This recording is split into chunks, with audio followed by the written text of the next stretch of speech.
Hey there, this is BugPowderDust. Thank you for joining me for episode 5 of Distinctly Average World of Tanks. It's been crazy busy for me in the past couple of weeks. I've not actually released any videos or really had a great deal of time to play World of Tanks, so sorry about that. Thanks for sticking with me. Today we've got some gameplay for you. We've got 3 games, 2 with the almost untouchable E25, which has been taken off sale recently. Wargaming decided that they didn't want too many people running around in these things, I guess. I don't really know what the real reason for them taking it off sale is. But as of January the 15th, you can no longer buy it from the store, or in fact from anywhere. So I've actually had this tank a while, and I really like it. You can use it as a scout. It's fast, it's got great camo, it looks awesome, very low profile, it's got speed. It's great, it's a great little tank. And I've been nagging my friend Watlanka to buy this thing for ages and ages, and finally when it's going off sale he agreed he'd buy it. Don't think he's entirely convinced as I am yet, but I think he's getting there slowly. But we'll see him in a game over the next 10 minutes or so. So the E25 is going to be one of the games. I'm not doing a tank review, but it's got 150 pen and 135 damage if you're unaware of what the E25 can do. It's got really good view range, and I've got binos on this as well, because it is going to stay still a lot of the time being a tank destroyer, even though it doesn't have to. And it's just a lovely tank to drive. Now, the second game, or the third game, depending on which order I do these in, and I can't remember, is the Centurion. Now, I've played the Centurion before. You know, I'm just loving this tank. It's great. The gun is really good, the mobility is good, and I don't even have the top engine yet. I'm still kind of struggling with the middle engine, but I want to unlock this engine, so it's not too long to go. I'm not playing premium because, premium account, because I just don't play enough to justify it. It's maybe an hour here, an hour there, just be a waste of money, which is kind of frustrating. So I'm kind of grinding now. I'm going to get this first, then the engine. But the gun is absolutely fantastic. 226 pen, 230 damage, accurate, it's fast, it's a great little tank. So yes, I'm enjoying playing the Centurion as well, so we'll see some Centurion gameplay. Right, enough of me chatting, let's get on with it. Okay, so here I am in the Centurion. I'm not in a platoon, just playing solo. In the Centurion 1 tier 8 medium tank, which I'm really loving playing. Tier 8 game, and we are on Ensk, which is one of the oldest maps actually, but it's one that's very enjoyable. It's got open, it's got town, what's not to like. Now, this game is an interesting one because, let me just pause it there. What I noticed straight away is the enemy team have got a platoon of mediums, and they're all half decent players. Now, I know on this map, if I was in a medium, what I would be doing, I wouldn't be going through the town, I'd be going up the countryside, absolutely. So I make a mental note of this. I'm thinking, okay, well I need to help stop those guys because I too am a medium. So let's see who's coming over on the medium side with me. And I wait, and I wait. Now when I started playing World of Tanks, I'd rage and there was nobody on this flank and I'm going to go and hold it myself. But you just die on your own and no one really cares, and then the team loses. So now what I'm doing, I'm thinking, okay, well let's be smart about this. I need to stay alive, keep my gun singing. So let's be smart. What I'm going to do, I'm going to kind of hold the base area. There's a nice kind of open area here. And here they come, here come the light tanks as a medium. And I'm thinking, well, I'm not staying here. I'm not staying here to die. The Chaffee, the WZ will both circle me. They'll out DPS me easily. There's an Indian Panzer coming. Potentially, no. So what I'm going to do, I'm going to take the coward's way out. But my understanding of this was, look, if I can circle round, get into cover, and so when the lights rush up and maybe they start capping or do whatever they need to do, then we can take pot shots at them. I can keep my gun singing, I can keep myself alive, and we can deal with the situation. I'll shoot this guy through the wall, which when World of Tanks started wasn't possible. You couldn't actually shoot anybody through walls and light cover. That would just absorb the shot. So take the Chaffee out.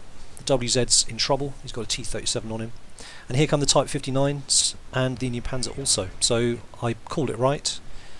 Not that it was a hard guess. So let's start laying down some covering fire. Type 59 is a good tank.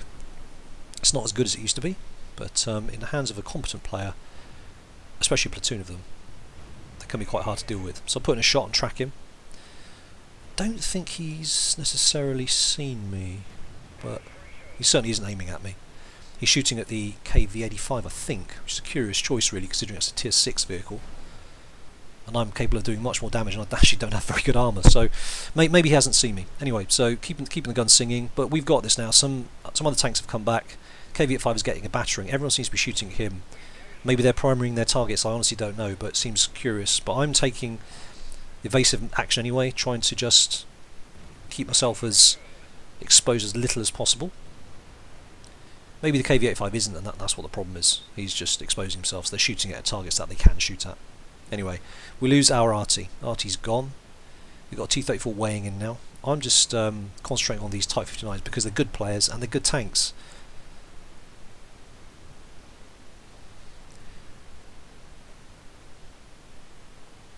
So, you know, if I was these guys, and this surprised me, I would actually break off this engagement. They've still got the room to break off, rather than try and duke it out with, well, basically 4 tanks that are dug in here. So I'd have broken off this engagement and pushed south and helped in south, but, you know, there you go. So I took a hit to my track. I mean, the gun on this Centurion is so good. It's just awesome. It's fast firing, great penetration, decent damage. You don't see many Indian Panzers these days. I don't know why. Maybe people don't want to get to the Leopard. But the Indian Panzer itself is quite a decent tank. It's just, you have to. It's not an easy tank to play. Again, it's got no armour. It's like this tank. But it is smaller. Good gun. No armour. So we're kind of moving in and mopping up now. I mean, this. If I had stayed out in the open here, this would have been a really bad game for me. I would have died very early. So by me kind of running off, which is not something I like doing. I don't like doing that. You know, I just would have died, and that would have been that. But as it is, I stayed here, putting a lot of hurt down on the Type 59s. I've done over 2,000 damage, which is always good when you do more than the hit points of your own vehicle. And I'm causing them major problems. So the game's pretty much over now. A very quick game. It hasn't even been 5 minutes. But by doing an early rush, what you tend to do is you kind of overplay your hand, and the capped circle here is quite exposed. But that was that pretty much. All we got left is the IZ-152. I can't honestly remember if I get to it in time, so let's see. Maybe I'll surprise myself here. Again, I haven't got the top engine, so my progress here is slower than it would have been otherwise. Well, there's the Izu. Maybe I'll have a chance of getting a shot in, but no, he backs up. Unfortunately for me, so I don't manage to get another sort of 250 damage at that point. But I fired blind on the move and managed to squeeze 70, whatever it was, hit points he had left out of that. So here we have the post-game stats.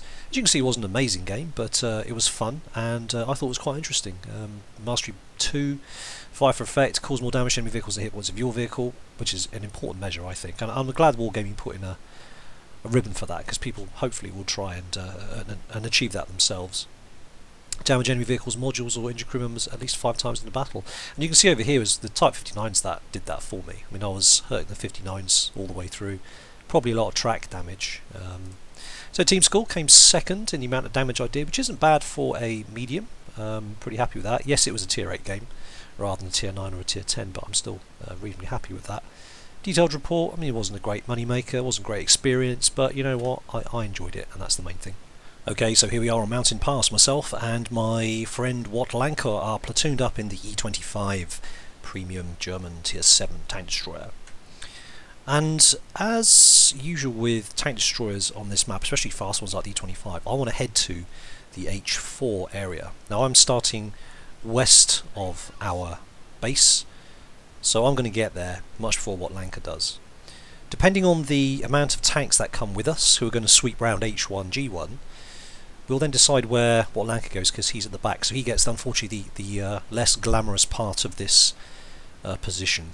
So what he will do, if not many tanks come with us, is he's going to go down to the kind of K2, J2 area and cover that road for anybody coming up it. They're basically protecting my rear.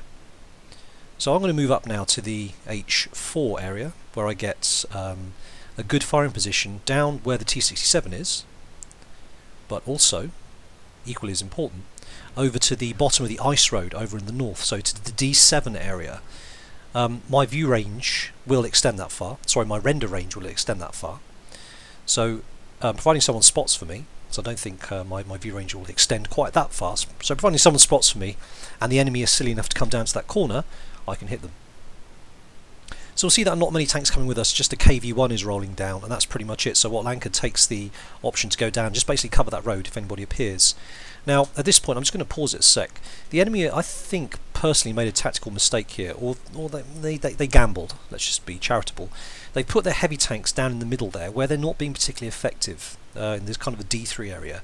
Both their T29s are there. We don't know where their KV3 is yet, but that's not the best use of heavy tanks. They are not amazing snipers. They're out in the open. We have artillery, and they are kind of artillery sheltered where they are to a point, but they're being constantly spotted by a couple of light tanks, or a light and a medium there, and it allows us to put in some effective fire, or ineffective fire, to be honest. They are about 330 metres from me, but I switched my attention to exactly the situation I described a minute ago. So their tanks have pushed down to the bottom of this corner, and it leaves me this lovely shooting gallery, albeit at quite long range, of all these tanks. Now I thought the E25 was going to keep backing up, so I put my shot wide, and that one just goes low. You can see how quickly the gun settles, and it's reasonably accurate to a point. So we're putting on the hurt. These guys are really feeling the pressure, both from the front and the side now, so they have to back up. They've got no option. They either go forward and YOLO into our tanks, or they back up. So they take the option of, well, the ones at the back up, the ones at the front I can't really touch because the bridge is in the way. So it doesn't seem to be anything much more to shoot at.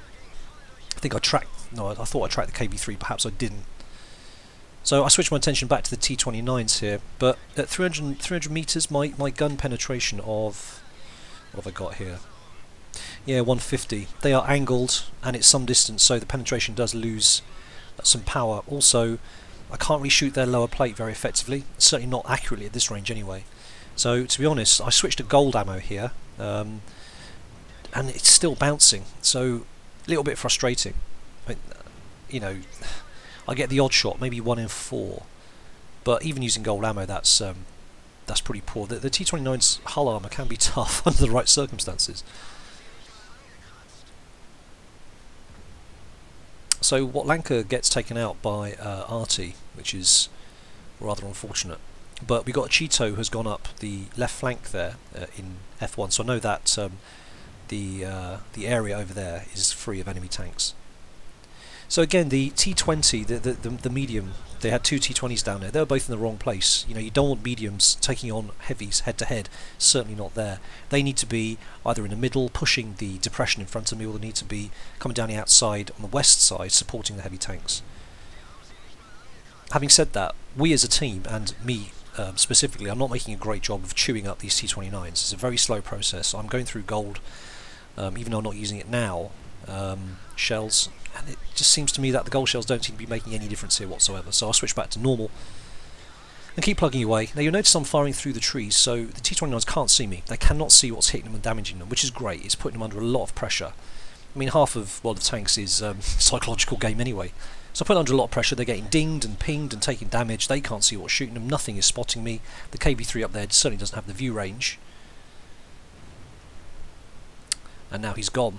So we know where all the heavy tanks are now, and they are just in the middle, being rather ineffective. They're not putting down a great deal of fire on anything of note. However, on the left hand side now, to my left, the Cheeto's gone, which leaves that 59-16 free, and at this point I started getting a bit twitchy. Where's that 59-16? I need to control this engagement. I have to go and take him out. I mean, I could run, but that'll just leave him free to go through, kill our Arty, and potentially start capping and putting pressure on sites. So I need to go and try and deal with this guy and hope he's on low health, which he is. I make a very poor shot here. That was never going to go in the month of Sundays. Now at this point I'm thinking, where's he going? So he's going around to my back, so I'm just going to test the water seer and see what sort of player he is. Now the XVM marker would indicate he's not particularly experienced, so let's see what happens. I'm going to do ring of roses for a little bit, but he's not going to stop, so he's faster than me. I need to now turn around, so I'm on the back foot slightly here. But I don't know what he's doing. He's waving his turret back. He hasn't even fired. Still hasn't fired. Still hasn't fired. Now he fires. I make a poor shot here, not aiming properly. Now he's scope in. Finish him off. That could have been a lot worse for me if he was a player with a little bit more experience, but I managed to survive and tell the tale. I see them start to come across the bridge now. Why would they want to do this? I honestly don't know. But here we go. It's like a shooting gallery. Come on. So I'm in a perfect position here. I've got a fast firing gun and I'm side on, but unfortunately the shot goes high and hits his turret. So I'm trying to sort out my gun traverse someone tracks him, the Tiger, shooting from below and pumping round after round into him, and still not penetrating. Very frustrating for me. I decided to put a shot into his track to keep him tracked. He gets finished off by the Tiger with its fantastic fast-firing gun. Again, here's another T-29, and the Tiger finishes him from below. And that's pretty much it. Good game. Okay, here's the post-game stats. Again, a Mastery 3, so not superb in terms of damage or silver earned. However, it was a solid game. We can see that I came second in the amount of damage that I put out, which for a gun that only does 150 or 130 damage, I can't remember which. It's not too bad. I could have done a lot more than this had those T-29 shots connected, or rather penetrated. So a little bit frustrated about that, but there we go. Detailed report, didn't make much silver obviously because I fired a lot of premium ammo, but that's the price you pay, quite literally. Okay, so here we are, myself and Mk.1 once more in the E25, and we're on Arctic region, or Mannerheim line as it's called on the replay file. And I don't like this map. Doesn't matter what tank I'm in, I just don't like this map. You just get those maps, you just don't want to. This is one of them. It's ideal TD map to a point, but I'm like, I don't really know what to do on this map, so what Lank suggests we go up to the TD hill, kind of C8 area, use our spotting binoculars, see what we can dislodge.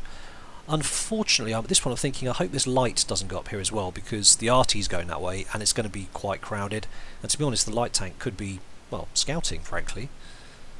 But no, he's going to go up here as well. I don't really know what he's hoping to achieve, to be honest. I guess he's waiting for the players to thin out slightly, then he'll go and do a scouting run, probably. I don't know. Anyway, there's no bushes up here. I think there used to be, but I can't remember.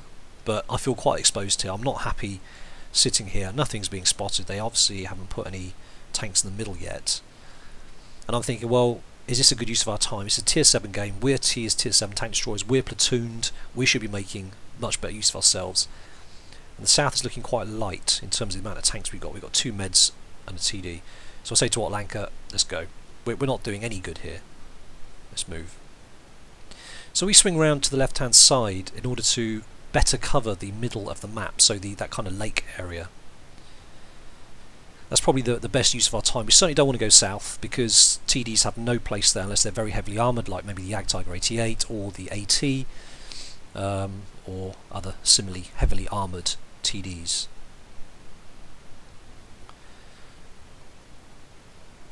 So we pop up here, see what we can see. What can we spot? There's a nice kind of tree here which I can hide behind. M25 gets spotted, so let's take a shot or two. I think I hit him. Don't know. He cloaked. No, he didn't cloak. He went outside of my render range. So I honestly don't know. But again, we're not being super effective here. You know, we've had 2 minutes of the game gone now, and we haven't really done anything. I think I maybe have damaged an M5. So I said to Watlanka, right, come on, we need to go and help the south. They've got 4 enemy tanks there. We're down to Chiri and an AT. The Panthers died. So I said, come on, follow me. This is not something the E25 is necessarily good at, brawling. However, it's very good at moving fast, relocating, catching the enemy off guard. And frankly, if we don't do this, we're going to lose the south. They're facing a Panther M10, a KV-1, a T-29, a T-28 concept, and another Panther M10 actually. So we've really got a work out for us here, and a Chaffee. The Chaffee was the last thing we expected to see, but we got to deal with it. So Watlanka comes barreling in. He's going to take a couple of hits. Doesn't leave me with a lot to fire at, but I didn't need to, so that's cool. It looks like the Tiger 1 to our north is coming to help. Whether he's going to come south of us, I don't know, but I said, yes, so we need to keep moving. So let's push round, see what we can see. Hopefully they won't have been paying attention to the mini-map, they wouldn't have seen the Chaffee engage us, and we can now hit them. It looks like they're being held back by the Archer and potentially the Tiger 1 now, so they haven't gone quite YOLO over the top of the hill yet. So let's see. I'm aware of the Panther M10, we don't know where it is yet. He's on the mini-map. So we decided to call a primary target. What we're going to shoot first, T-28. It's a good starting point. And I think it's one of the personal mission rewards, this T-28 concept. I'm pretty sure it is, but I've never seen one before, so that's what I'm assuming. Quite a good looking tank. Don't seem to be doing any damage though. So as it stands at the moment, I've done 1 hit on a Chaffee, which sucks. So anyway, next target, T29 we call, shoot him in the engine, try and set him on fire. He's turning around, and at this point, so we set him on fire, we get hit from a Panther from behind, so I quickly move. I say to Watlanka, I'm going to go down around, because I'm assuming the Panther's going to kind of use his gun depression and just keep popping up and over. Unfortunately, that was the wrong call, and the Panther actually comes up. Now, he might have seen me come around and done that, or he might have just done that, but I made a bad call, and so Watlanka took another couple of hits, and along comes another E25 as well. So the Panther M10 concentrates on the LC, we pump him full of holes, he rams me, got E25 right up my bottom, turn round, I can't do a great deal here, try and get another shot off, and that is pretty much that. Watlanka then gets killed by their arty, and the E25 gets killed by our ELC, who came down to help out. So good fun game, and that kind of demonstrates how the E25 can really relocate and help out in areas where you wouldn't necessarily expect it to pop up. Were we using it to its best extent? No. Brawling like that, it's never going to end well for the E25, despite its rate of fire. However, we did save the game, I feel. Okay, so here are the post-game stats for that, which I've cheekily called E25 Save the Day. Not a massively great game in terms of XP earning, you know, only got a Mastery 3, but got a couple of medals. It's always nice to get the Arsonist badge, isn't it? But I think more importantly than getting lots of XP or silver is that we turned the game around, which is what I feel we did. Watlanka had a brilliant game. He did 2006 damage, which is double the damage that I did. So he got a lot more XP correspondingly. Didn't fire any gold or premium ammo in that, so managed to make it a nice earner, even though I'm still not on premium.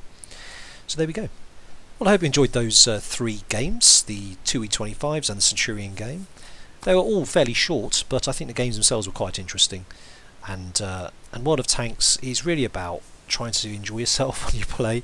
So it's not too much serious business on this channel. It's more just enjoying yourself. It's playing to win, but also trying to have fun at the same time. So I hope you enjoyed this episode, and I'll catch you for the next one. Take care. Bye bye.